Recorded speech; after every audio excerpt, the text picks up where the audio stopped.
এবার ডাক্তার আমাকে ডাক দিয়ে বলে, নজরুল ভাই, মার যখন সন্তান মার পেটের মধ্যে যখন 18 ইঞ্চি হয়ে যায়, 10 ইঞ্চি হওয়ার পরে জনম দুঃখিনী মার পেটের ভিতরে সন্তানের পাটা আল্লাহ রব্বুল আলামিন মার কলিজার নিচে পা দুইটা সেটেল করে দেয়। সন্তান যত বড় হয় মার কলিজা তত উপরে উঠে যায়। ডাক্তার সাহেব আমাকে ডাক দেয় বলে, নজরুল ভাই, সন্তান একটা মার পেটের ভিতরে থাকা অবস্থায়, একটা সন্তান মার পেটে থাকা অবস্থায় কমপক্ষে 4500 বার লাথি মারে। এই 4500 বার লাথি মারে। এরকম লাথি যদি কোনো সন্তান বাবার পেটের মধ্যে একটা মারে, ওই বাবা কলিজা ফেটে আর দুনিয়ায় বেঁচে থাকতে পারে না। আমি ডাক্তার সাহেবকে জিজ্ঞাসা করলাম, ডাক্তার সাহেব বলেন না, এই 4500 বার লাথি মারার পর মার কলিজা ফাটে না কেন? আবার ডাক্তার সাহেব আমাকে পরামর্শ দিচ্ছে, নজরুল ভাই, সন্তান যতক্ষণ মার কলিজায় আঘাত দেয়, সন্তানের প্রতি মার ভালোবাসা তত বেশি বেড়ে যায়। সন্তান মার পেটের ভিতরে থাকা অবস্থায় এই 4500 বার লাথি মারার মধ্যে সবচেয়ে গুরুত্বপূর্ণ একটা 3টা লাথি মারে। সর্বশেষ লাথি যখন মারে, বাচ্চা যখন পেশাব করার সময় হয়ে যায়, সন্তান তখন মার কলিজায় সবচেয়ে দূরে আঘাত মারে। যখন সন্তান মার কলিজায় আঘাত মারে রে, সঙ্গে সঙ্গে মার পেটের ভিতরের পর্দাগুলো ফেটে সন্তানটা বের হওয়ার জন্য মাথা বের হয়ে যায়।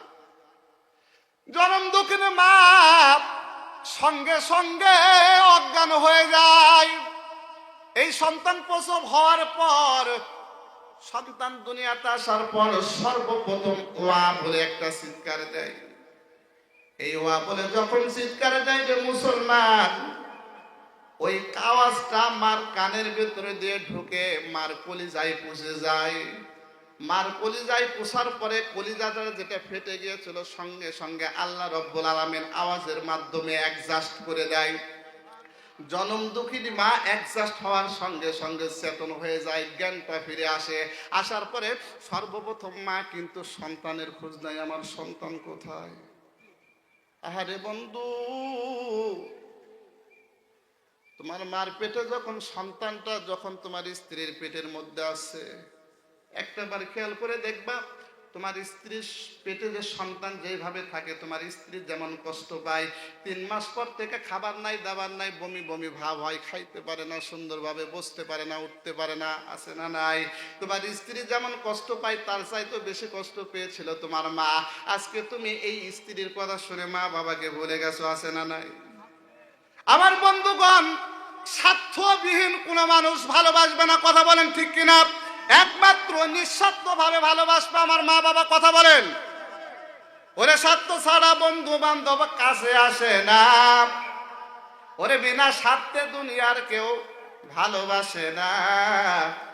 স্বার্থ ছাড়া ভালোবাসে তোমার আমার মা, কথা বলেন ঠিক কিনা? বিনা স্বার্থে ভালোবাসে শুধুই আমার মা, কথা বলেন ঠিক কিনা?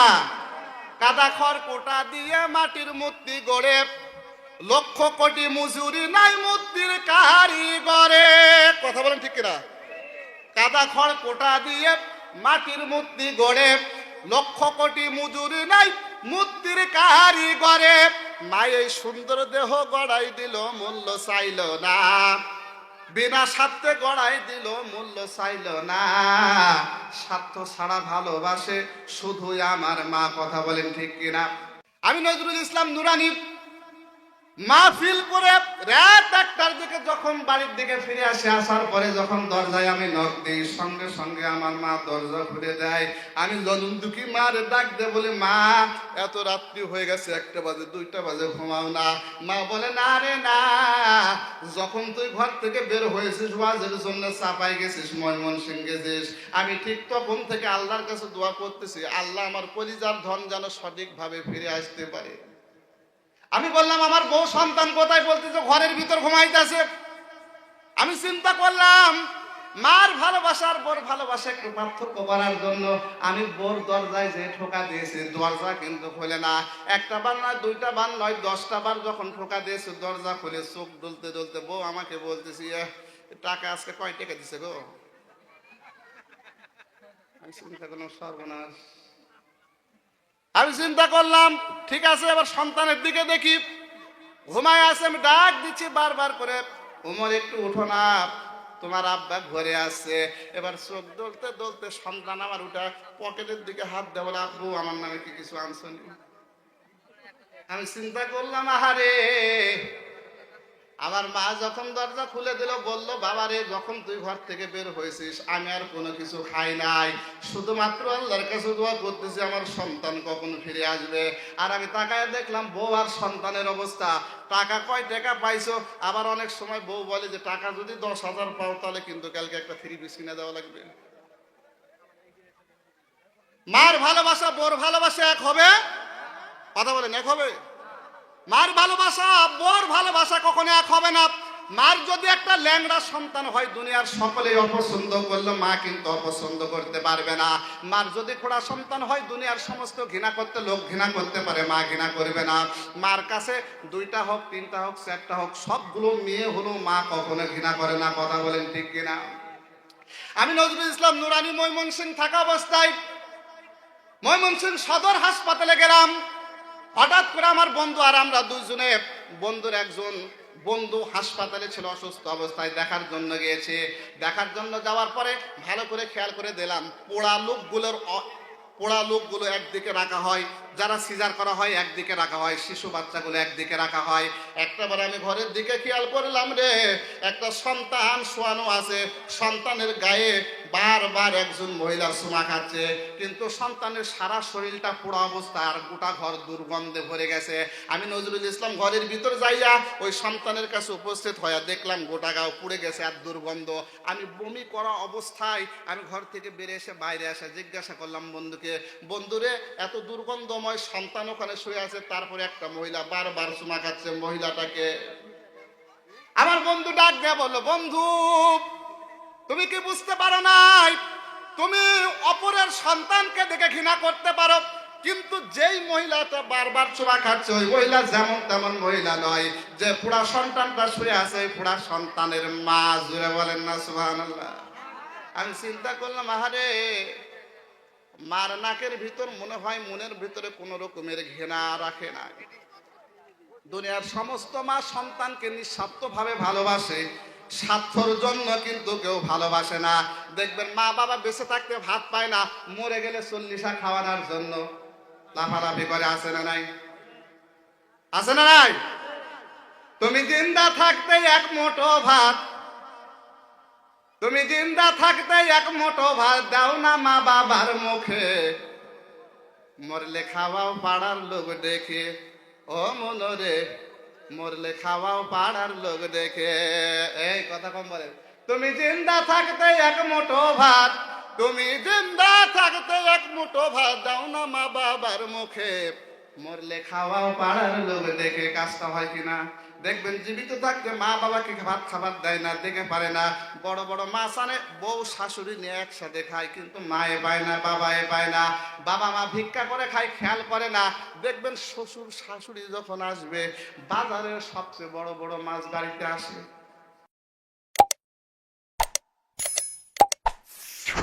আমার একটা স্বপ্ন পূরণ করো ও গো দয়াময়, তোমার পথে চলতে গিয়ে মরণ যেন হয় আমার, তোমার পথে চলতে গিয়ে মরণ যেন হয়। কালিমা পড়ুন লা ইলাহা। সম্মানিত উপস্থিতি, হযরত আবু হুরায়রা রাদিয়াল্লাহু তাআলা আনহু হতে বর্ণিত, তিনি বলেন রাসূলুল্লাহ সাল্লাল্লাহু আলাইহি ওয়াসাল্লাম এক সময় সাহাবায়ে কেরামকে একত্রিত করে নিয়ে আল্লাহ রাসূল সাহাবায়ে কেরামদের নিয়ে কথা বলতেছিলেন। হঠাৎ করে আল্লাহ রাসূলের মজলিসে আমি আবু হুরায়রা নিজেও সেখানে বসা অবস্থা। হঠাৎ করে গ্রামের ভিতর থেকে একজন জৈনিক সাহাবী, মূর্খ সাহাবী, জ্ঞান তেমন নাই, এলেম তেমন নাই, এমন একজন সাহাবী এসে আল্লাহ রাসূলকে জিজ্ঞাসা করলো, ইয়া রাসূলুল্লাহ ইয়া হাবিবাল্লাহ বলেন না কিয়ামত কখন সংঘটিত হবে? আল্লাহ রাসূল সাহাবীদের দিকে লক্ষ্য করলেন না, জৈনিক সাহাবীর দিকে লক্ষ্য করলেন না। যে সাহাবীদের সাথে কথা বলতেছিল ওই সাহাবীদের সঙ্গে কথা বলা অবস্থায় অনেক সাহাবী চিন্তা করলো, মনে হয় আল্লাহ রাসূল কথাটা শুনে মন খারাপ করেছেন। এই ব্যক্তিটি জিজ্ঞাসা করলো কিয়ামত কখন হবে, এটা শুনে মনে হয় মন খারাপ করেছেন, যার কারণে উত্তর দেয় নাই। আর কিছু সাহাবী চিন্তা করলেন না না না, রাসূলকে জিজ্ঞাসা করেছেন কিন্তু রাসূলের কান পর্যন্ত পৌঁছায় নাই, যার কারণে আল্লাহ রাসূল কিয়ামত কখন হবে এই জবাবটা দেয় নাই। এরপরে আল্লাহ রাসূল যখন সাহাবীদের সঙ্গে কথা বলা শেষ হয়েছে, হঠাৎ করে রাসূল এবার ডাক দিয়েছে, আইনা উরাহু সাইলু আন সাআ, কিয়ামত সম্পর্কে জিজ্ঞাসাকারী ব্যক্তি কোথায় গেল? আল্লাহ রাসূল যখন সাহাবীকে খোঁজ করতেছিল, হঠাৎ করে সাহাবীদের মধ্যখান থেকে একজন সাহাবী দাঁড়াইয়া বলল, ইয়া রাসূল আব্বাইক ইয়া রাসূলুল্লাহ, ইয়া রাসূলুল্লাহ আমি আপনাকে ডাক দিয়েছি, কিয়ামত কখন হবে সম্পর্কে আপনাকে বলেছিলাম। আল্লাহ রাসূল ডাক দিয়ে আল্লাহ রাসূল সাহাবীর কথা শুনে এবার সাহাবীকে বলতেছে, শোনো, কিয়ামত তখনই হবে যখন মানুষ তার আমানতের খেয়ানত করবে। একটু জোরে জোরে বলেন না সুবহানাল্লাহ। কিয়ামত তখনই সংগঠিত হবে যেই সময় মানুষ আমানতকে আমানত মনে করবে না, মানুষ আমানতকে আমানত মনে করবে না, মানুষগুলো আমানতের খেয়ানত করবে। যখন মানুষগুলো আমানতের খেয়ানত করবে, মুসলমান বন্ধুগণ বুঝে নেন, যখন মানুষগুলো আমানতের খেয়ানত করবে, ঠিক আল্লাহ সুবহানাহু ওয়া তাআলা ওই সময় কিয়ামত জারি করে দিবে। জোরে বলেন না সুবহানাল্লাহ। এখন আসুন, আমানতের খেয়ানত কাকে বলে? যারা দরকার আছে না নাই? আছে। আসেন, সর্বপ্রথম আমানতের খেয়ানত করবে তারা যাদের ভিতরে কোরআনের ইলম নাই, যাদের ভিতরে কোরআনের জ্ঞান নাই, যাদের ভিতরে, যাদের অন্তরে আল্লাহর ভয় নাই। যে সকল মানুষ আল্লাহকে ভয় করে না, ওই সকল মানুষই কিয়ামতের আলামতের আমানতের খেয়ানত ওই সকল লোকই করবে। কথা বলেন ঠিক কিনা? যার ভিতরে আল্লাহর কোনো ভয় নাই, ওর কাছে আমানত বলে কিছু আছে? কথা কয় না। আছে, আছে। রাস্তা দিয়ে যাচ্ছেন, 10 টাকার একটা নোট পড়ে পাইছে। যদি আল্লাহর ভয় না থাকে, ওই টাকা দুনিয়ার কারো কাছে যাবে না। যাবে? প্রয়োজন হলে ওই 10 টাকা নিয়ে যাও, ওই বিড়ি কিনা খাবে, তাও টাকা ফেরত। কথা কয় না আমারে। কথা বুঝেন? আমার কথা বুঝতেছেন তো নাকি? কথা বুঝেন না? আপনার ভিতরে যদি আল্লাহর ভয় না থাকে, মুসলমান পৃথিবীর জমিনে যায় মানুষের ভিতরে আল্লাহর ভয় নাই, ওই ব্যক্তির কাছে আমানত বলে কোনো জিনিস নাই। টাকাও যদি পড়ে পায়, প্রয়োজন হলে টাকা পকেটে রেখে দেবে। রাস্তা দিয়ে যে মানুষের টাকা হারাইছে রে, ওই মানুষ এসে যদি বলে ভাইজান 10 টাকার নোট এই জায়গায় পড়ে গেছে, পাইছেননি? বলবে না না না, টাকা পাই নাই, খুঁজে দেখো। কথা বলেন ঠিক কিনা? 1 নম্বর আমানত খেয়ানত। আমানতের খেয়ানত করবে ওই ব্যক্তিগুলো যার অন্তরে আল্লাহর ভয় নাই। দুধ কিনতে গেছেন, আমি অনেক সময় বাজারে দুধ কিনে, আমার আব্দুল্লাহ হুজুরের বাড়ির সামনে দুধের দোকান, অনেক সময় দুধ কিনেছে। একদিন দুধ কিনতে গেছে, যাওয়ার পরে এক হিন্দু মানুষ 3 কেজি দুধ নিয়ে বসে আছে, বলতেছে হুজুর কম দামে দুধ দিয়ে দিব। আমি বললাম ভাইজান কম দামে দুধ দিবেন, দুধ ভালো হবে না খারাপ হবে? বলতেছে হুজুর দেখা লাগবে না, প্রতিদিন দুধ বিক্রি করি। আমি দুধ কিনে নিয়ে বাড়িতে গেলাম, বউ বললো 3 কেজি দুধ কেন কিনেছেন? আমি বললাম কম দামে পাইছি তাই কিনেছি, একটু চুলের উপর তুলে দাও। 3 কেজি দুধ চুলের উপর তুলে দেওয়ার সাথে সাথে কেটে গেছে। আমি চিন্তা করলাম এই অবস্থা কেন? পরের দিন আসা দুধ আলাদা খুঁজে পাই না, হঠাৎ করে পাশের এক লোকজনকে বললাম, এক দুধ আলাকে বললাম ভাইজান কালকে দুধ কিনেছি 3 কেজি কেটে গেছে, কারণটাকে? বলতেছিল দুধের পানি কম দেওয়া হয়েছে। বলেন ওর ভিতরে আল্লাহর ভয় আছে? কথা কয় না আছে? আল্লাহর ভয় নাই। সম্মানিত উপস্থিতি, সর্বপ্রথম পরিবার থেকে আমানতের খেয়ানত হয়। আমানতের খেয়ানত তারাই তো করবে যাদের ভিতরে আল্লাহর ভয় নাই। কথা বলেন ঠিক কিনা? বাপ হাজী সাহেব মানুষ হজ করার জন্য প্রস্তুতি নিচ্ছে, ছেলে একটা মেয়ে একটা।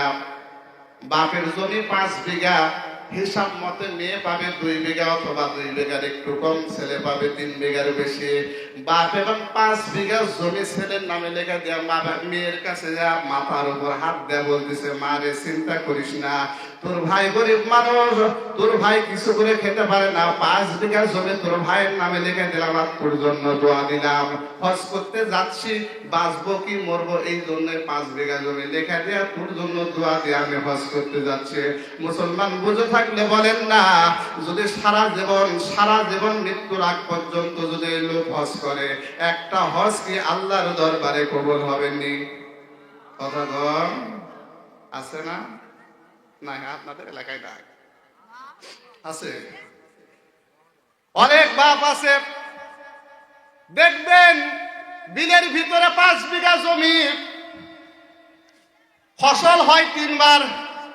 এই 5 বিঘা জমি লিখে দিয়েছে ছেলের নামে, আর মেয়েকে জমি দিছে এমন জায়গায় রাস্তার পাশে গর্ত ভরাট করতে কমপক্ষে 10 লক্ষ টাকা লাগবে। আছে না? মারে তোর টাকার অভাব নাই, আমি তোকে এই জমিটা দিলাম, আর তোর ভাই যেহেতু আবাদ করবে সেজন্য বিলের মধ্যে 5 বিঘা জমি দিলাম। 10 বছর পর দেখবেন এই যে ভরাট করা জমিটা দিয়েছে, গর্ত হওয়া জমিটা দিয়েছে, 10 বছর পর এই গর্ত জমিটার দাম কমপক্ষে 10 কোটি টাকা। এবার ভাই বোনকে ডাক দেয়া বলে, আমি ওই বিলের জমি নিব না, এটাই লাগবে। আছে না? কথা কয় না? আছে না? সম্মানিত উপস্থিতি, আমানতের খেয়ানত করবে ওই সকল পিতা যাদের যেই পিতার অন্তরের মধ্যে আল্লাহর ভয় নাই। কথা বলেন ঠিক কিনা? এরপরে আসেন, আমানতের খেয়ানত তো তারাই করবে যে সকল অযোগ্য মানুষদেরকে ক্ষমতার চেয়ারে বসানো হবে। কথা বলেন ঠিক কিনা? অযোগ্য মানুষ, যারা যোগ্যতা নাই, যাদের কোনো যোগ্যতা নাই, কিন্তু আমরা চেয়ারম্যান বানাইছি। আছে না নাই? চেয়ারম্যানের ভোটের সময় ভালো করে সমাজের সঙ্গে আমার কথাগুলো মেলাবেন। বেশিক্ষণ আলোচনা করব না, অল্প সময় আলোচনা করব। আর এই অল্প সময়ের আলোচনা যদি আপনারা নিতে পারেন, তাহলে জীবনে সাকসেসফুল হতে পারবেন। চেয়ারম্যানের ভোটের সময় এলাকা থেকে একজন ক্ষমতাসীন দাম্ভিক ব্যক্তি, যার কোনো দাম সমাজে নাই, যার কোনো যোগ্যতা সমাজের মধ্যে নাই, যার কোনো সম্মান সমাজের মধ্যে নাই, কিন্তু টাকার অহংকারে, ক্ষমতার অহংকারে চেয়ারম্যানে দাঁড়াইছে। আর একজন ব্যক্তি শিক্ষিত মানুষ, তার কিন্তু শিক্ষার জোর আছে, এলেম আছে, জ্ঞান আছে, একসাথে দাঁড়াইছে। আমার মতো আপনার মতো লোক শিক্ষিত ব্যক্তিরে ধরে আমরা বলতেছি, স্যার আপনি কেন দাঁড়াইছেন এই রাজনীতির মধ্যে? আপনি শিক্ষক মানুষ, শিক্ষকের মতো থাকতেন, এর মধ্যে আসছেন কেন? বলি কিনা? কথা কেন? বলি কিনা? এবার ভোটের সময় চলে আসছে, স্যারকে ভোট দেওয়ার নিয়ত। এই অযোগ্য চেয়ারম্যান টাকা বেশি থাকার কারণে রাতের বেলা আপনাদের মনে আসা চা খাওয়াইছেন। প্রত্যেকটা ভোটারকে 500 টাকা করে দিয়েছেন। পরের দিনে ভোট আপনারা কাক দেন? কথা কয় না? কাক দেন? কথা বোঝেন না আপনারা? বোঝেন তো নাকি? কথা বোঝেন তো নাকি? চেয়ারম্যান অযোগ্য চেয়ারম্যান আপনি বানাইলেন, ক্ষমতার মসনদে আপনি বসাইলেন, টাকার লোভে টাকা দিয়ে ভোট দিয়ে আপনি বসাইলেন। ও মুসলমান, ভালো করে বুঝেন, আমানতের খেয়ানত ওই অযোগ্য ব্যক্তি যখন এই ক্ষমতার মসনদে বসবে, চাল যখন দেয় 10 কেজির সময় বালতি ঠিকই মারবে, কিন্তু ম্যাপে দেখবেন 7 কেজি হয়ে যাবে। কথা বলেন ঠিক কিনা? ওই চেয়ারম্যান যদি ওর দুস্থ মাতার কাঠ পায়, সর্বপ্রথম ওর বোর নামে একটা করবে, ওর শাশুড়ির নামে একটা করবে, ওর বাপের নামে একটা করে দিবে, মার নামে একটা করে দিবে। সমাজের পরিবারের মধ্যে অনেক গরিব লোক আছে যারা দিন আনে দিন খায়, অনেক লোক আছে না খায় থাকে রে। ওই ব্যক্তির দিকে তাকাবে না, ওর দিকে তাকাবে না। সব ইউনিয়ন পরিষদের চাল, গম, টাকা সব নিজের বাড়িতে এনে রাখে। কথা বলেন ঠিক কিনা? আমানতের খেয়ানত ওই চেয়ারম্যানেরাই করবে, যেই চেয়ারম্যানের মধ্যে আল্লাহর ভয় নাই। যদি আল্লাহর ভয় থাকতো রে মুসলমান, তাহলে কোনোদিন ওই ব্যক্তি ওই চেয়ারম্যান যতটাই দুস্থ মাথার কাঠ পাক না কেন সমাজে ঘুরে ঘুরে গরিব ব্যক্তিদের করে দিত। আল্লাহর ভয় না থাকার কারণে কাঠগুলো সব নিজের নামে করে নিছে। গরিব দুঃখী না খায়া মরতেছে, তাকাই না। কথা বলেন ঠিক কিনা? এই যে আমানতের খেয়ানত করতেছে, যখন এই আমানতের খেয়ানত গুলো চলতে থাকবে সমাজে, রাসূলুল্লাহ সাল্লাল্লাহু আলাইহি ওয়াসাল্লাম বলবেন, যখন আমানতের খেয়ানত চলতে থাকবে তোমরা তখনই কিয়ামতের অপেক্ষায় তোমরা অপেক্ষা করো। যখন সমাজে আমানতের খেয়ানত বেড়ে যাবে, আল্লাহ রাব্বুল আলামিন সঙ্গে সঙ্গে কিয়ামত জারি করে দিবে। জোরে বলেন না সুবহানাল্লাহ। সম্মানিত উপস্থিতি, এরপরে আমানতের খেয়ানত করে কারা একটু ভালো করে বুঝেন। মসজিদের ইমাম সাহেব যারা আছেন এরাও কিন্তু আমানতের খেয়ানত করে। কথা বলেন ঠিক কিনা? কোরআন আল্লাহ রাব্বুল আলামিন কোরআন নাযিল করে দিয়েছেন, যখন মসজিদের মেম্বারে যখন আমরা বলবো, কোরআন থেকে কথা বলবো, কোরআনের মধ্যে যা আছে ওইটাই বলতে হবে। যদি আপনি না বলেন, দুনিয়ার কারো কাছে অপমান না হলেও একজনের কাছে অপমান হবেন। তিনি কে? আরো যদি বলতে হবে তিনি কে? এমন এমন ইমাম সাহেব আছে আমাদের সমাজে, চাকরি হারানোর ভয়ে হক কথা বলে না। আছে না নাই? আছে না নাই? ইমাম সাহেব যখন কথা বলে দেখে শোনা কথা বলে। সুদের বিরুদ্ধে ওয়াজ করবে না, ঘুষের বিরুদ্ধে ওয়াজ করবে না, জেনার বিরুদ্ধে ওয়াজ করবে না, চুরি করলে হাত কেটে দেওয়া লাগবে এর বিরুদ্ধে ওয়াজ করবে না। ও খালি ইউসুফ আর জুলেখার ওয়াজ করবে। কথা বলেন ঠিক কিনা? কত ইমাম সাহেব হক কথা বলার কারণে তার চাকরি দিনের পর দিন চলে যায়। আছে না নাই? এক ইমাম সাহেব মসজিদে ওয়াজ করতেছে, সর্বপ্রথম আলোচনা করতেছে, আল্লাহ রাসূল বলেছেন, আর রশি ওয়াল মুত্তাশিকিলা হুমা ফিন্নার, যারা ঘুষ দেয়, যারা ঘুষ নেয়, তারা আল্লাহর জাহান্নামে যাবে। ওয়াজ করে মসজিদ থেকে মেম্বার থেকে যখন নেমেছে, সভাপতি ধরছে, রে ইমাম সাহেব এটা চাকরি দিল কে? সভাপতি আপনি।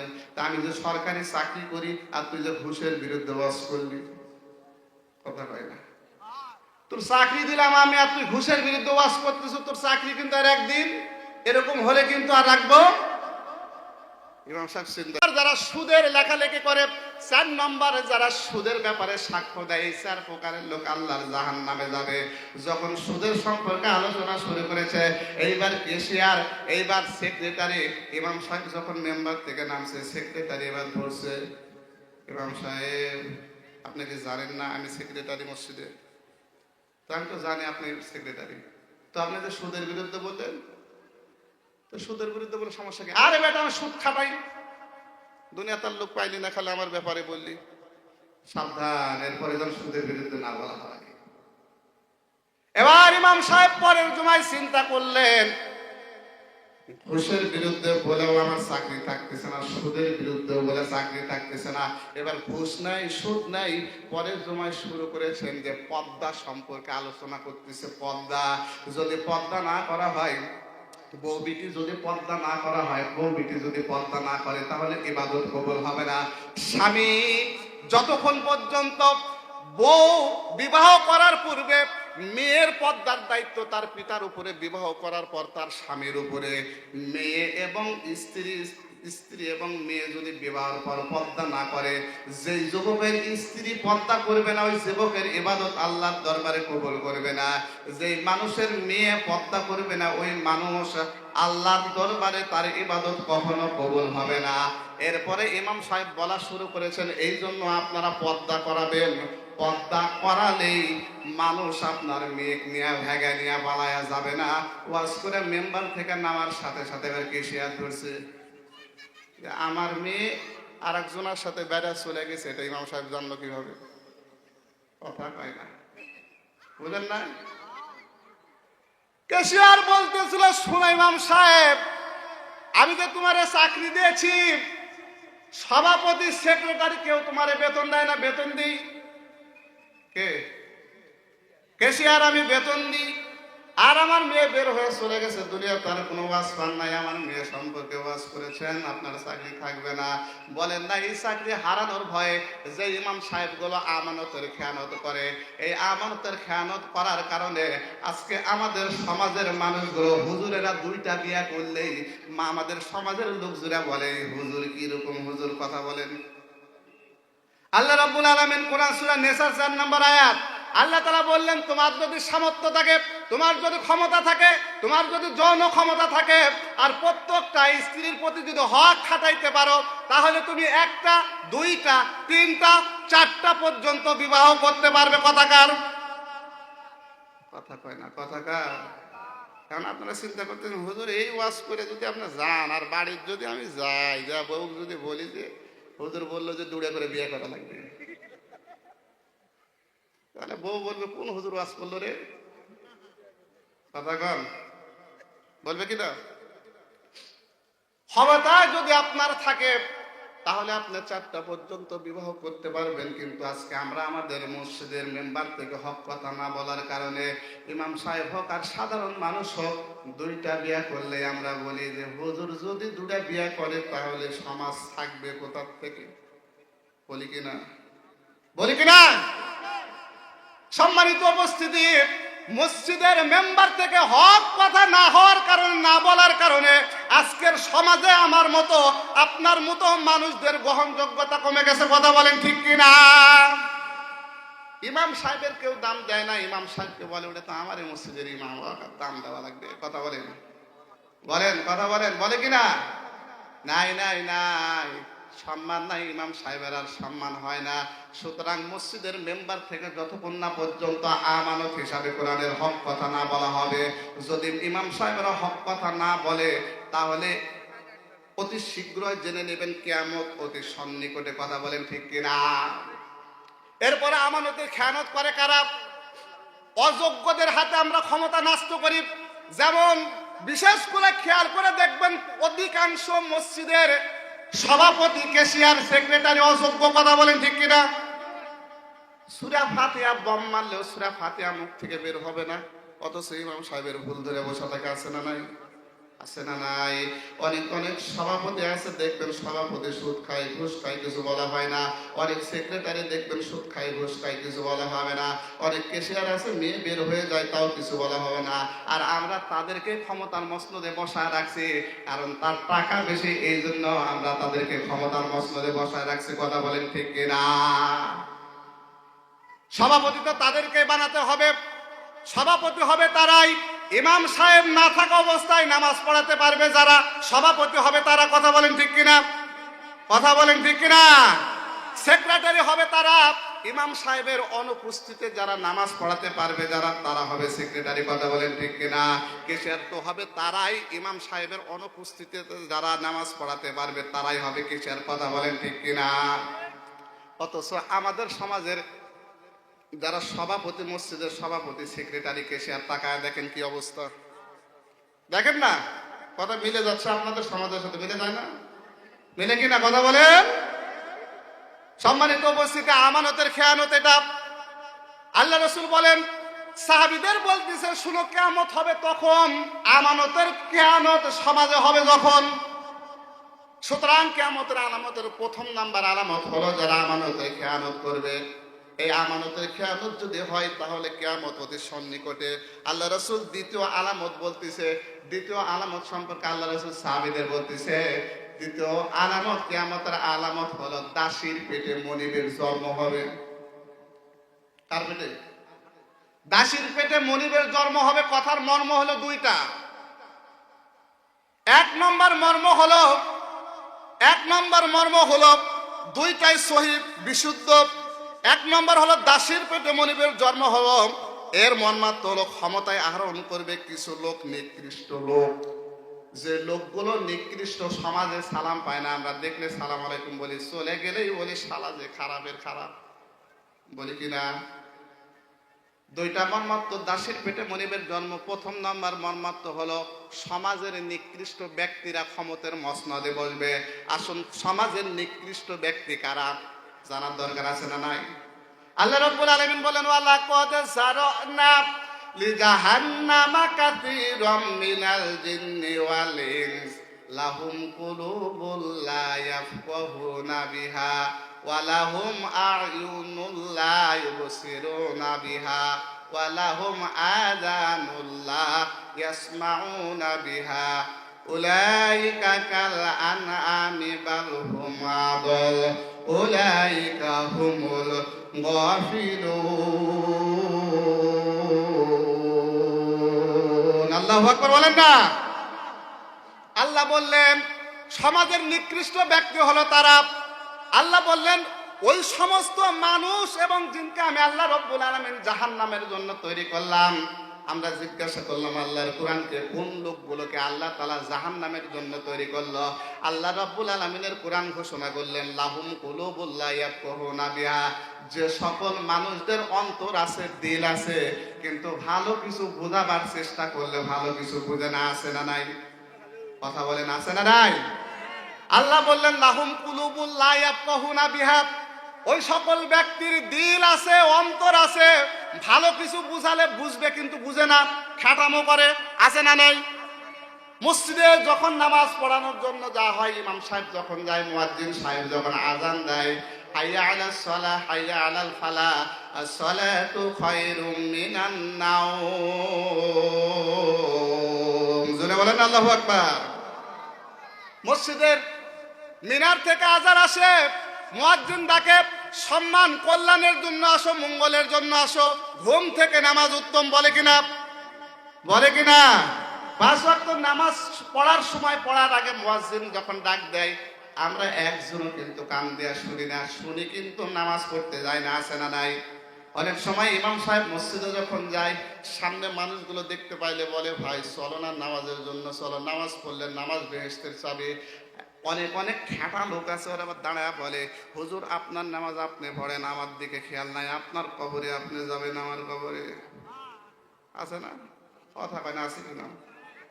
আল্লাহ বললেন লাহুম কুলুবুল লা ইয়াফকাহুনা বিহা। আল্লাহ রব্বুল আলামিন ওই সকল জিন এবং মানুষকে জাহান্নামের জন্য তৈরি করেছেন যেই সকল মানুষের দিল আছে, কলব আছে, ভালো কিছু বোঝাইলে বোঝার চেষ্টা করলে বুঝতো কিন্তু বুঝে না। আল্লাহ রাব্বুল আলামিনের কোরআন এবার 2 নাম্বার বলতেছে নিকৃষ্ট হলো ওই সকল ব্যক্তি যারা ওয়ালাহুম আয়ুনুল লা ইউবসিরুনা বিহা, যাদের চোখ আছে, ভালো কিছু দেখার কথা ছিল কিন্তু ভালো কিছু দেখে না। আছে না নাই? খালি নিজে সুর, অন্যকে সুর ধরার জন্য খুঁজে। আছে না নাই? নিজে বাটপার, অন্যের বাটপারে খালি খুঁজে বাড়ায়। আছে না নাই? বিশেষ করে মহিলাদের মধ্যে এই কাজটা বেশি হয়। হয় কিনা? চুল বাঁচা নামে নাই আপনাদের এলাকায়? আছে? কথা বলেন না? আছে? চুল বাঁচা নামছে 80 টাকা দিন। কয় টাকা দিন? এই 80 টাকার ক্ষমতায় রাতের বেলা ঘরের মধ্যে থাকা যায় না। ও হুজুর, তুমিও কামাই করো, ওয়াজ করে টাকা আনো, আমিও কিন্তু চুল বেচা টাকা পাই। মা বোনেরা মনে চিন্তা করতেছে হুজুর কি শক্তি আছে, হ্যাঁ ওয়াজ পাইনি, খালি আমার গিয়া ওয়াজ করেছে, বলবে না? বলবে কিনা? এই চুল বাঁচা নামার পর থেকে সকালবেলা গরম ভাত পুরুষেরা পায় না। কথা বলেন ঠিক কিনা? আমার বাড়ির কাছে এক ভাই সকালবেলা পন্তা খাচ্ছে, আমি ফজরের নামাজ পড়ে আমল করে যাচ্ছি, দেখলাম আমার ভাই পন্তা ভাত খাইতেছে। আমি বললাম ভাই কোথায় যাবেন? তো বলতেছে হুজুর কাজে যাব। আমি বললাম পন্তা ভাত খাচ্ছেন কেন? বলতেছে ভাই যান আপনার ভাবি চুল বেশ করে গেছে, গরম ভাত রান্না করে নাই, রাতে ঠান্ডা ভাত ছিল পানি দিয়ে রাখছিল, সকালবেলা বলে গেছে ঝাল দিয়ে মেঘা খাইয়া চলে যাও, আমি চুল বেশ করে গেলাম। কথা কয় না? এই চুল বাঁচার যায় আবার গল্প হয়। দেখবেন 100 জন পুরুষ যদি এক জায়গায় থাকে ওরকম গল্প হবে না। 3 জন মহিলা যদি এক জায়গায় থাকে দেখবেন সব গল্প একটা। তোর স্বামী কিরকম, রাতে কি করিস, কি কিনা দেয়, তোরটা যা দেয় দেয়, আমারটা দেয় না। কয়বার বলেছি তোর এই 3 পিস কত সুন্দর, আর আমার ডাক বলেছি লাল 3 পিস এসে দিছে, খালি বসে খালি রং বাড়াচ্ছে। বলেন মিলে যায় কিনা? এদের চোখ খারাপ হওয়ার কারণে নিজেরটা ভালো লাগে না, পরেরটা ভালো লাগে। আছে না নাই? এবার মহিলারা বাদ দেন, পুরুষের মধ্যে আসে। অনেক অনেক পুরুষ আছে, চোখ আছে ভালো, বাড়িতে সুন্দরী বউ, তারপর পড়াশোনা করে, কথা কয় না বারে, আছে না? ওই সকল লোকের চোখ থাকার পরও আল্লাহর জাহান্নামে যাবে যাদের ঘরে সুন্দর সুন্দর বউ আছে, স্ত্রী আছে, রমণী আছে, থাকার পরও অন্যের বিবির দিকে তাকায়। আল্লাহ বললেন লাওয়ালাহুম আয়ুনুল্লাহ ইউবসিরুনা বিহা, ওই সকল লোককে আল্লাহর জাহান্নামের জন্য তৈরি করা হয়েছে যাদের চোখ থাকার পরও ভালো কিছু দেখে না। 3 নম্বরে আল্লাহর কোরআন বলে দিল ওয়ালাহুম আযানুল্লাহ ইয়াসমাউনা বিহা, জোরে বলেন আল্লাহু আকবার, লিল্লাহি তাকবীর। আওয়াজ হয় না গো, মানুষ অনেকগুলো, কিন্তু আপনার আওয়াজ দেন না কেন? 3 নম্বরে আল্লাহ রাব্বুল আলামিনের কোরআনকে জিজ্ঞাসা করা হলো, কোরআন বলে দাও আল্লাহ তাআলা কোন মানুষ এবং জিনকে জাহান্নামের জন্য তৈরি করেছেন, এবং কোরআন বলে দিচ্ছে ওয়ালাহুম আযানুল্লাহ ইয়াসমাউনা বিহা, আল্লাহ রাব্বুল আলামিনের কোরআন বলে দিলেন ওই সকল লোককে আল্লাহ তাআলা জাহান্নামের জন্য তৈরি করেছেন যাদের আল্লাহ তাআলা কান নামের নিয়ামত দিয়েছে কিন্তু ভালো কিছু শুনে, আছে না নাই? এই কানটা আল্লাহ তাআলা নিয়ামত হিসাবে দিয়েছেন, কি হিসাবে বলেন না? নিয়ামত হিসাবে দিয়েছেন। সম্মানিত উপস্থিতি, আপনার সমাজের মধ্যে দেখবেন যার কান নাই, কান আছে কিন্তু কানে শুনে না, ওর কাছে যায় যদি আপনি 1000 বার পিছন থেকে ডাকেন শুনে পায় না, কথা বলেন। একটা বলবেন আর একটা বুঝে না, বসে থাকে, কথা বলেন ঠিক কিনা? এই কানটা এমন একটা নিয়ামত, আল্লাহ রাব্বুল আলামিন এই কানের মধ্যে কমপক্ষে 5 কোটি আল্লাহ তাআলা ছিদ্র দিয়েছেন। প্রত্যেকটা ছিদ্র আল্লাহ তাআলা এমন ভাবে সেটেল করে দিয়েছেন, কানকে এত সুন্দরভাবে ছিদ্রগুলো সেটেল করে দিয়েছেন যে যেভাবেই ডাকবে কান কিন্তু ডিফারেন্টেন্স পার্থক্য করে ফেলে দিবে। ছাগলের ডাক ছাগলের মতো লাগবে, গরুর ডাক গরুর মতো লাগবে, মানুষের ডাক মানুষের মধ্যে লাগবে। একজন মার যদি 5 জন সন্তান হয়, ওই 5 জন সন্তানের মধ্যে যে সন্তানটা ঘরের বাইরে থেকে ডাকুক না কেন মা বুঝে ফেলে দিবে, বলেন কথা ঠিক কিনা? এটা হলো আল্লাহ তাআলা নিয়ামত দিয়েছেন, কিন্তু নিয়ামত আল্লাহ তাআলা দিয়েছেন ভালো কিছু শোনার জন্য, কিন্তু আমরা ভালো কিছু শুনি। এখনই যদি দেখেন এখানে লোক কয়েকজন, এই মুহূর্তে যদি প্রসাদপুর বাজারে যদি মমতা দোকানা হলো, বলেন লোক কম হতো না বেশি হতো? ও কি বলতো, আয়সা না খালি বলতো ফাইটা যায়, এই গানই তো বলতো নাকি? এই গান শোনার জন্য আমরা কি পাগল? আমাদের মতো আপনাদের মতো যুবক বলবে ওয়াজ বাদ থাও, আগে মমতাজের গান শুনে আসে, কথা বলেন ঠিক কিনা? আল্লাহ তাআলা বললেন ওই সকল লোককে আল্লাহ তাআলা জাহান্নামের মধ্যে দিবে যে সকল লোকের কান আছে কিন্তু ভালো কিছু শুনে না। আল্লাহ বললেন এরা হলো সমাজের নিকৃষ্ট, বালহুম আদল, শুধু নিকৃষ্ট নয়, এরা হলো চতুষ্পদ যন্ত্র চাইতেও নিকৃষ্ট, কথা বলেন ঠিক কিনা? সম্মানিত উপস্থিতি, 2 নম্বরে হলো দাসীর পেটে মনিবের জন্মের 2 নম্বর মর্মত্ব হলো সমাজের কিছু লোক আছে যে সকল লোক তার পিতামাতার সাথে দাস দাসীর মতো ব্যবহার করবে, আছে না নাই? আছে না নাই? কথা বলেন না, একটু সামনে দিয়ে খেয়াল করেন। কিছু কিছু লোক আছে মা বাবার সাথে খারাপ আচরণ করে, আছে না নাই? সম্মানিত উপস্থিতি, আল্লাহ রাব্বুল আলামিন কুরআনুল কারীমের মধ্যে ঘোষণা করলেন ওয়া ক্বাদা রাব্বুকা আল্লা তা'বুদু ইল্লা ইয়্যাহু ওয়া বিল ওয়ালিদাইনি ইহসানা, জোরে বলেন আল্লাহু আকবার। আল্লাহ বললেন তোমরা আল্লাহ ব্যতীত আর কারো ইবাদত করো না। বলেন পৃথিবীতে কার ইবাদত করতে হবে? একটু আওয়াজ দিয়ে বলেন, আরো জোরে বলতে হবে, তিনি কে? আল্লাহ বললেন আল্লাহ ব্যতীত আর কারো ইবাদত করো না। আল্লাহর ইবাদতের পর সর্বপ্রথম তোমরা মা বাবার সাথে ভালো ব্যবহার করো। বলেন না কয়জন আমরা মা বাবার সাথে ভালো ব্যবহার করি? মার যদি একটা ভালো কাপড় দেই রাতের বেলা, স্ত্রীর কাছে যখন শুতে চায় মানুষ কিন্তু 2টা হয়ে যায়, কথা বলেন ঠিক কিনা? কথা বলেন ঠিক কিনা? মা এমন একটা অমূল্য সম্পদ মুসলমান। কোন মার সাথে তোমরা খারাপ আচরণ করো, কোন মার সাথে বাবার সাথে খারাপ আচরণ করো রে মুসলমান? বোর পেটে যখন বাচ্চা আসে তখন খেয়াল করে দেখবেন বউ যতটা কষ্ট পায়, তুমি যখন মার পেটে ছিলে রে মুসলমান, এর চাইতেও বেশি তোমার মা কিন্তু কষ্ট পাইছে। তোমার যখন প্রসব করছে কষ্ট পাইছে, আজকে তো আমাদের বউদের বাচ্চা হতে কষ্ট লাগে না, কথা বলেন। লাগে লাগে কথা বলে। আরে বউ একটু এই যে মাজা একটু দেখা করছে নিয়ে হাসপাতাল, কথা কয় না। আমার মা আপনার মা, আমার দাদি আপনার দাদি, আমার নানি আপনার নানির সময় হাসপাতাল ছিল না। যতই কষ্ট করুক না কেন, যতই ব্যথা অনুভব করুক না কেন, জনম দুঃখিনী মা ঘরের ভিতর সন্তান প্রসব করেছেন কষ্ট করে। আর আমার আপনার বউ ডিজিটাল যুগের বউ, দেখবেন একটু ব্যথা অনুভব করলে ডাক্তারের কাছে নিয়ে যায়। ডাক্তারও তেমন আজরাইল মাকড়া, ডাক্তারের কাছে যাওয়ার সাথে সাথে 3টা রিপোর্ট দেয়। কয়টা? 3টা। 1 নম্বর রিপোর্ট হলো আপনার বাচ্চা, আপনার বইয়ের পেটে যে বাচ্চা আছে পানি শুকিয়ে গেছে, কথা কয় না, দেয় কি না? 1 নম্বর রিপোর্ট দেয় আপনার স্ত্রীর পেটের পানি শুকায় গেছে। 2 নম্বর রিপোর্ট দেয় সন্তান উল্টে দিয়ে আছে, সিধা হয়ে নাই। 3 নাম্বার হলো সন্তান পায়খানা খাইতেছে। এই সময় যদি অপারেশন না করা হয় তাহলে আর বাচ্চা বাঁচবে না, কথা বলেন ঠিক কিনা? এবার স্ত্রী বলা শুরু করতেছে, স্বামী গো, আমাদের বউগুলো এমন ডিজিটাল, স্বামীও ডিজিটাল, বউ যা বলে তাই শুনে। সারাদিন বউ সিরিয়াল দেখে দেখে চিন্তা করে এবার বাচ্চা নেব সিজারে, কিন্তু সিজারে নেওয়ার জন্য যুক্তি খোঁজা লাগবে।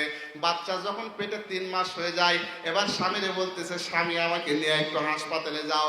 হাসপাতালে যাওয়ার পরে যখন আল্ট্রাসাউন্ড করেছে ডাক্তার টেকনিক, এবার বলতেছে 3 মাসে হবে না, 6 মাসে আসতে হবে। এবার 6 মাসের তারিখ লিখে দিয়েছে।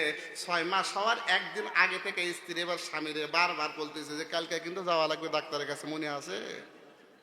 হ্যাঁ, কালকে যাওয়া লাগবে ডাক্তারের কাছে, মনে আসেনি? স্বামী চিন্তা করছে টাকা তো নেই, আরে টাকা নাই, প্রয়োজন হলে হাওলাত করে নিয়ে আসো, কালকে যাওয়া লাগবে, সন্তান কি অবস্থা হয়ে আছে দেখা লাগবে না? এবার স্ত্রীকে নিয়ে স্বামী এবার একেবারে, স্বামীও সেরকম ডিজিটাল, স্বামী এবার ডাক্তারের কাছে নিয়ে যাওয়ার পর ডাক্তার বলতেছে যেভাবে হোক প্যারাই করা লাগবে। এবার বলতেছে সন্তান ভালো আছে, 9 মাস যেন পার না হয়, নিয়ে চলে আসা লাগবে। 9 মাস যখন শুরু হয়েছে, এবার স্ত্রী বলতেছে শোনো, বাচ্চা কিন্তু লড়ছনা পেটের মধ্যে, তাড়াতাড়ি নিয়ে যাওয়া লাগবে। 9 মাসের বেলায় যখন সন্তান ডাক্তারের কাছে নিয়ে যায়, ওই 3টা রিপোর্ট বাইরে করে দেয় যে এই এখনই যদি অপারেশন না করা হয় সন্তান কিন্তু বাঁচবে না। এবার এই স্বামীও তো জানেন বলদ মার্কা স্বামী, চিন্তা করতেছে টাকা যত লাগে ডাক্তার সাহেব আপনি অপারেশন করেন। সিজারের ক্ষতি আছে না নাই, কথা বলেন? সিজার কিন্তু কোনো মুসলমানদের প্রযুক্তি নয়, সিজার হলো ইহুদিদের প্রযুক্তি। কারণ ইহুদিরা চিন্তা করেছেন প্রত্যেকটা মুসলমান যদি সিজার না করে তাহলে আমার আপনার দাদির নানির পেট থেকে 10টা 9টা 8টা করে সন্তান হয়েছে কিনা? এখনো পর্যন্ত অনেক বৃদ্ধ মানুষ বেঁচে আছে, এই বৃদ্ধ বয়সে নিজে পানি ধোয়ায় নিয়ে যায়, বৃদ্ধ বয়সে এখান থেকে হেঁটে বাজার পর্যন্ত চলে যায়। আর আমার আপনার বইয়ের একটা বাচ্চা হয়েছে, ভ্যান ছাড়া বাড়ির থেকে প্রসাদপুর বাজারে যেতে পারে না, কথা বলেন ঠিক কিনা? এই চালটা হলো মুসলমানদের চাল নয়, ইহুদিদের চাল। কারণ ইহুদিরা চিন্তা করেছেন মুসলমানদের স্ত্রীর পেটে, মহিলার পেটে যদি আমরা সিজার নামক যন্ত্র ঢুকাইয়া দিতে পারি তাহলে 1টার থেকে 2টা বাচ্চা নিতে পারবে না। যখন মুসলমানদের সংখ্যা কমে যাবে রে, তখন আমরা ইহুদি আমাদের সঙ্গে তারা আর পারবে না। এই জন্য সিজার নামক যন্ত্র আমাদের ডাক্তারদের কাছে দিয়ে দিয়েছে। আর ডাক্তাররা কষাই মার্কা, যদি আপনার কানের সমস্যা হয় আপনার পেশাব পরীক্ষা দিয়ে বসে থাকবে, কথা বলেন ঠিক কিনা? সম্মানিত উপস্থিতি, বলতেছিলাম মা বাবাকে কষ্ট দেওয়া যাবে না, মা বাবার সাথে খারাপ আচরণ করা যাবে না। মা বাবা কেমন সম্পদ, অমূল্য সম্পদরে ভালো করে বুঝেন। আমি একবার জামালপুরে যখন থেকেছিলাম ডাক্তার সাহেবের সাথে পরামর্শ করতেছিলাম। ডাক্তার সাহেব বলেন না সন্তান মার পেটের ভিতর থাকতে কি হয়, কি সমস্যা হয়, কি ব্যাপারে কি রকম সমস্যা হতে পারে একটু বলেন না। ডাক্তার সাহেব এবার আমাকে উদাহরণ দিচ্ছেন, নজরুল ভাই ভালো করে বুঝে নেন, সন্তান যখন মার পেটের ভিতরে থাকে, সন্তানের যখন 7 মাস বয়স হয়, সন্তানের 7 মাস পেটের মধ্যে যখন হয়, সন্তানও 10 ইঞ্চি হয়, মার পেটও 10 ইঞ্চি হয়। এই 10 ইঞ্চি 7 মাসের পরে যখন 7 মাস 1 দিন পরে সন্তানও 1 ইঞ্চি বাড়তে থাকে। এইভাবে বাড়তে বাড়তে 9 মাস 10 মাস 10 দিন পর্যন্ত সন্তান সর্বোচ্চ 18 ইঞ্চি হয়। আমি ডাক্তার সাহেবকে জিজ্ঞাসা করলাম, ডাক্তার সাহেব মার পেট যদি 10 ইঞ্চি হয়ে থাকে তাহলে 18 ইঞ্চি বাচ্চা মার পেটের মধ্যে কেমন ভাবে ধারণ করে? পৃথিবীর প্রত্যেকটা মানুষ স্বার্থের জন্য ভালোবাসতে পারে, আপনার স্ত্রী আপনার অর্থের জন্য ভালোবাসতে পারে, আপনার শ্বশুর আপনার অর্থের জন্য ভালোবাসতে পারে, স্বামী অর্থের জন্য ভালোবাসতে পারে, আপনার শাশুড়ি স্বার্থের জন্য ভালোবাসতে পারে। একজন মানুষ নিঃস্বার্থভাবে ভালোবাসবেন, তিনি হলেন আমার আপনার মা। কথা বলেন ঠিক কিনা? আমি নজরুল ইসলাম নুরানির ঘটনাটা শুনেন। নজরুল ইসলাম নুরানি অনেক জায়গায় ওয়াজ করতে যায়, আস্তে আস্তে রাত একটা দুইটাও বেজে যায়। কালকে আগামীকাল আমি প্রধান বক্তা আছি দাওয়েল হাফিজিয়া মাদ্রাসা, দাওয়েল হাফিজিয়া মাদ্রাসা আমার আগামীকালই প্রোগ্রাম। আমি নজরুল ইসলাম যখন ওয়াজ করে বাড়ির দিকে চলে আসি, রাতের বেলার অন্ধকার,